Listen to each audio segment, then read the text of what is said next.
Hi friends, welcome to my YouTube channel Rao ji Guru ji में आपका स्वागत है। जैसे कि आप सभी मेरा पहला लेक्चर देख चुके हैं क्लास 11th के फर्स्ट चैप्टर की। आज का मेरा ये वीडियो क्लास 11th के सेकंड चैप्टर का जिसका नाम है जीवधारियों का वर्गीकरण। इसमें कुछ इम्पोर्टेंट क्वेश्चन हैं जिसको मैं बता देना चाहता हूँ। थोड़ा सा केयर करके आप इसको लर्न करेंगे। यहाँ दिया है, पहला क्वेश्चन है सिस्टमा नेचुरी नामक पुस्तक के लेखक हैं। तो सिस्टमा नेचुरी नामक पुस्तक के लेखक है कैरोलस लीनियस। अगला क्वेश्चन हमारा है यूग्लिना में पर्णहरिम होता है फिर भी इसे जंतु मानते हैं क्योंकि यह, बहुत ही इम्पोर्टेंट क्वेश्चन आ गया है।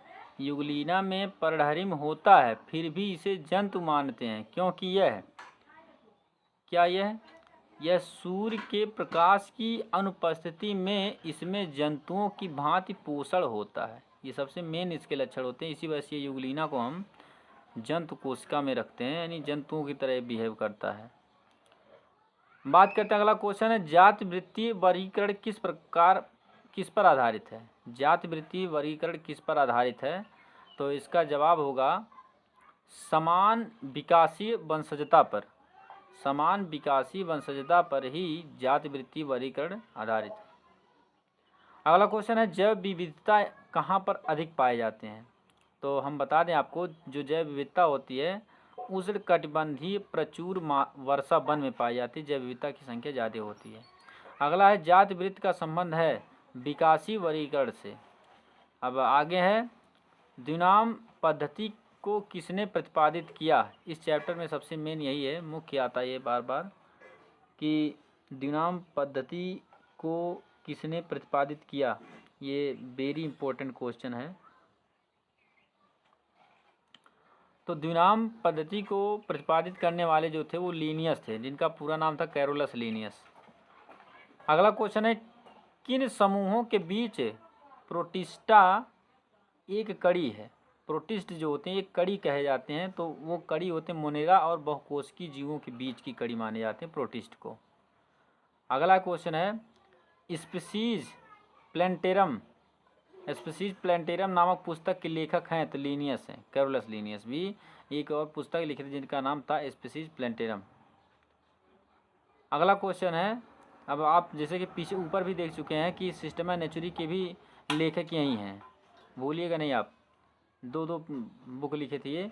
5 जगत पद्धति किसने दिया। तो ये भी बहुत इंपॉर्टेंट है। 5 जगत पद्धति जो थे आर्यच व्हिटेकर ने दिया था। कोई पूछे किसने दिया तो आप कहेंगे आर्यच व्हिटेकर ने। अगला क्वेश्चन हमारा है वनस्पति विज्ञान के पिता कौन हैं। तो इसमें आप देख सकते हैं वनस्पति विज्ञान के जो पिता होते हैं वो थियोफ्रेस्टस कहे जाते हैं। अगला क्वेश्चन है किस जगत के प्राणी बहुकोशिकीय पादप होते हैं।